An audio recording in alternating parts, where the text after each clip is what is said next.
5वां अध्याय। देवताओं द्वारा देवी की स्तुति। चंडमुंड के मुख से अंबिके की रूप की प्रशंसा सुनकर शुंभ का उनके पास दूत भेजना और दूत का निराश लौटना। श्री मार्कंडेय जी बोले, पूर्व काल में निशुंभ और शुंभ नामक असुरों ने अपने बल के घमंड में आकर सचिपति इंद्र के हाथ से तीनों लोकों का राज्य और यश भाग छीन लिया। वे ही दोनों सूर्य, चंद्रमा, कुबेर, यम और वरुण के अधिकार का भी उपयोग करने लगे। वायु और अग्नि का कार्य भी वे ही करने लगे। उन दोनों ने सब देवताओं को अपमानित, राज्यभ्रष्ट, पराजित तथा अधिकारहीन करके स्वर्ग से निकाल दिया। उन दोनों महान असुरों ने तिरस्कृत देवताओं को अपराजिता देवी का स्मरण किया और सोचा, जगदम्बा ने हम लोगों को वर दिया था कि आपत्ति काल में याद करने पर मैं तुम्हारी सब आपत्तियों से तत्काल नाश कर दूंगी। यह विचार कर देवता गिरिराज हिमालय पर गए और वहां भगवती विष्णु माया की स्तुति करने लगे। देवता बोले, देवी को नमस्कार है, महादेवी शिवा को नमस्कार है, प्रकृति और भद्रा को प्रणाम है। हम लोग नियम जगदम्बा को नमस्कार करते हैं, रौद्रा को नमस्कार है, नित्या, गौरी एवं धात्री को नमस्कार है, ज्योत्सनामय, चंद्र रूपिणी तथा सुख स्वरूपा देवी को सतत प्रणाम है। शरणागतों का कल्याण करने वाली वृद्धि एवं सिद्धि रूपा देवी को हम बारंबार नमस्कार करते हैं।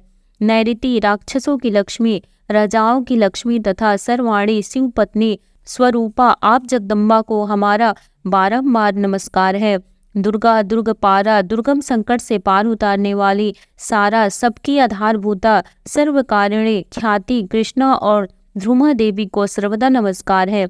अत्यंत सौम्य तथा अत्यंत रौद्र रूपा देवी को हम नमस्कार करते हैं, उन्हें हमारा बारंबार प्रणाम है। जगत की आधारभूता कृति देवी को बारंबार नमस्कार है। जो देवी सब प्राणियों में विष्णु माया के नाम से जानी जाती हैं, उनको नमस्कार है, नमस्कार है, उनको बारंबार नमस्कार है। जो देवी सब प्राणियों में चेतना कहलाती हैं, उनको नमस्कार है, उनको नमस्कार है, उनको बारंबार नमस्कार है। जो देवी सब प्राणियों में बुद्धि रूप से स्थित है, उनको नमस्कार है, उनको नमस्कार है, उनको बारंबार नमस्कार है। जो देवी सब प्राणियों में निद्रा रूप से स्थित है, उनको नमस्कार है, उनको नमस्कार है, उनको बारंबार नमस्कार है। जो देवी सब प्राणियों में क्षुधा रूप में स्थित है, उनको नमस्कार है, उनको नमस्कार है, उनको बारंबार नमस्कार है। जो देवी सब प्राणियों में छाया रूप में स्थित है, उनको नमस्कार है, उनको नमस्कार है, उनको बारंबार नमस्कार है। जो देवी सब प्राणियों में शक्ति रूप में स्थित है, उनको नमस्कार है, उनको नमस्कार है, उनको बारंबार नमस्कार है। जो देवी सब प्राणियों में तृष्णा रूप में स्थित है, उनको नमस्कार है, उनको नमस्कार है, उनको बारंबार नमस्कार है। जो देवी सब प्राणियों में शांति रूप, क्षमा रूप में स्थित है, उनको नमस्कार है, उनको नमस्कार है, उनको बारंबार नमस्कार है। जो देवी सब प्राणियों में जाति रूप में स्थित है, उनको नमस्कार है, उनको नमस्कार है, उनको बारंबार नमस्कार है। जो देवी सब प्राणियों में लज्जा रूप में स्थित है, उनको नमस्कार है, उनको नमस्कार है, उनको बारंबार नमस्कार है। जो देवी सब प्राणियों में शांति रूप में स्थित है, उनको नमस्कार है, उनको नमस्कार है, उनको बारंबार नमस्कार है। जो देवी सब प्राणियों में श्रद्धा रूप में स्थित है, उनको नमस्कार है, उनको नमस्कार है, उनको बारंबार नमस्कार है। जो देवी सब प्राणियों में कांति रूप में स्थित है, उनको नमस्कार है, उनको नमस्कार है, उनको बारंबार नमस्कार है। जो देवी सब प्राणियों में लक्ष्मी रूप में स्थित है, उनको नमस्कार है, उनको नमस्कार है, उनको बारंबार नमस्कार है। जो देवी सब प्राणियों में वृत्ति रूप में स्थित है, उनको नमस्कार है, उनको नमस्कार है, उनको बारंबार नमस्कार है। जो देवी सब प्राणियों में स्मृति रूप में स्थित है, उनको नमस्कार है, उनको नमस्कार है, उनको बारंबार नमस्कार है। जो देवी सब प्राणियों दया रूप से स्थित है, उनको नमस्कार है, उनको नमस्कार है, उनको बारंबार नमस्कार है। जो देवी सब प्राणियों में तुष्टि रूप में स्थित है, उनको नमस्कार है, उनको नमस्कार है, उनको बारंबार नमस्कार है। जो देवी सब प्राणियों में मातृ रूप से स्थित है, उनको नमस्कार है, उनको नमस्कार है, उनको बारंबार नमस्कार है।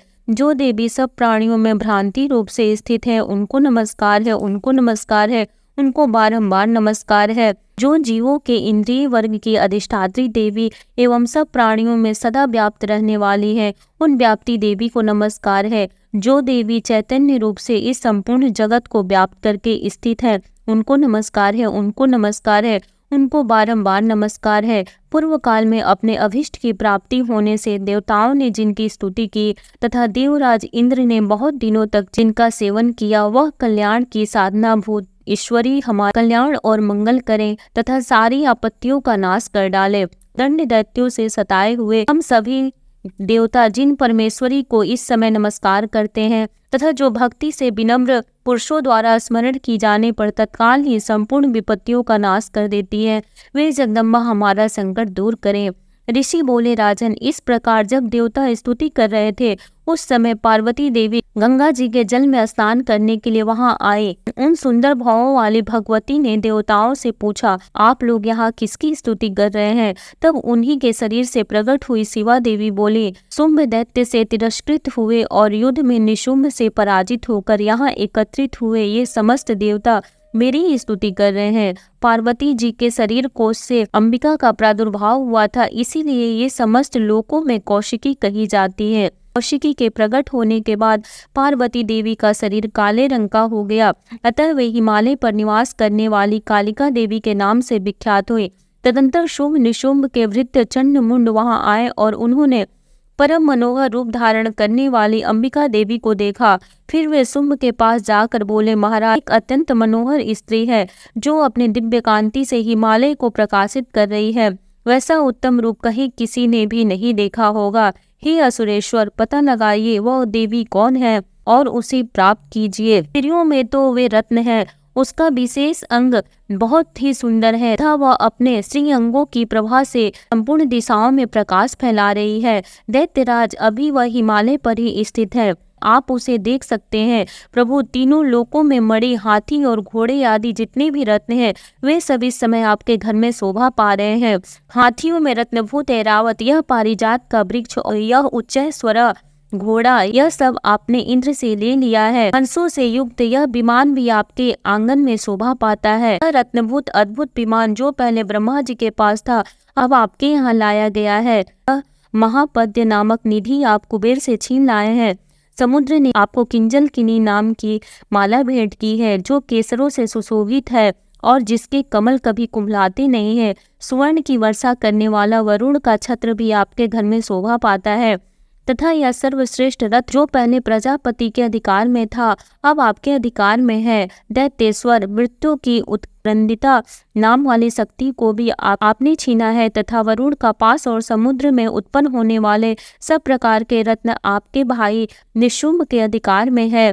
अग्नि ने भी स्वतः शुद्ध किए हुए 2 वस्त्र आपकी सेवा में अर्पित किए हैं।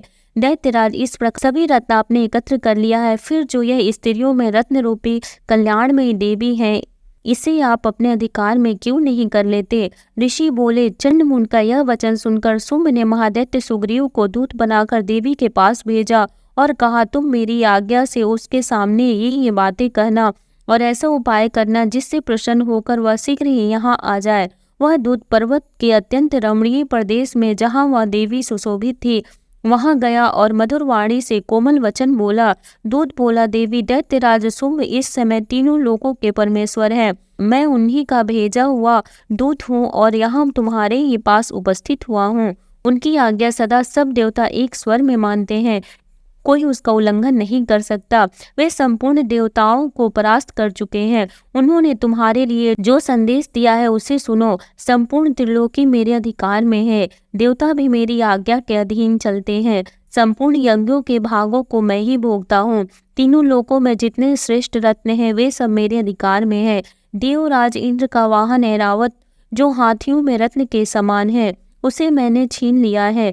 क्षीर सागर का मंथन करने से जो अश्वरत्न उच्चैस्वरा प्रकट हुआ है उसे देवताओं ने मेरे पैरों पर पकड़कर समर्पित किया है। सुंदरी, उनके अतिरिक्त और भी जितने रत्नभूत पदार्थ देवताओं, गंधर्वों और नागों के पास थे वे सब मेरे ही पास आ गए हैं। देवी, हम लोग तुम्हें संसार की स्त्रियों में रत्न मानते हैं, अतः तुम हमारे पास आ जाओ, क्योंकि रत्नों का उपभोग करने वाले हम ही हैं। चंचल कटाक्षों वाली सुंदरी, तुम मेरी या मेरे महापराक्रमी भाई निशुंभ की सेवा में आ जाओ, क्योंकि तुम रत्न स्वरूपा हो। इस प्रकार मेरा वर्ण करने से तुम्हें अतुलित महान ऐश्वर्य की प्राप्ति होगी। अपनी बुद्धि से यह विचार कर तुम मेरी पत्नी बन जाओ। ऋषि बोले, दूत के यह कहने पर कल्याणमयी भगवती दुर्गा देवी जो इस जगत को धारण करती है मन ही मन गंभीर भाव से मुस्काई और इस प्रकार बोली। देवी ने कहा, दूत, तुमने सत्य कहा है, इसमें तनिक भी झूठ नहीं है। कि शुंभ तीनों लोकों का स्वामी और निशुंभ भी उसी के समान पराक्रमी है, किंतु इस विषय में मैंने जो प्रतिज्ञा कर ली है उसे झूठी कैसे करूं। मैंने अपनी अल्प बुद्धि के कारण पहले से जो प्रतिज्ञा कर रखी है उसे सुनो। जो मुझे संग्राम में जीत लेगा, जो मेरे अभिमान को चूर्ण कर देगा तथा संसार में जो मेरे समान बलवान होगा वही मेरा स्वामी होगा। शुंभ अथवा महादैत्य निशुंभ स्वयं ही यहाँ पधारे और मुझे जीत कर शीघ्र ही मेरा पाणी ग्रहण कर ले, इसमें विलंब की क्या आवश्यकता है।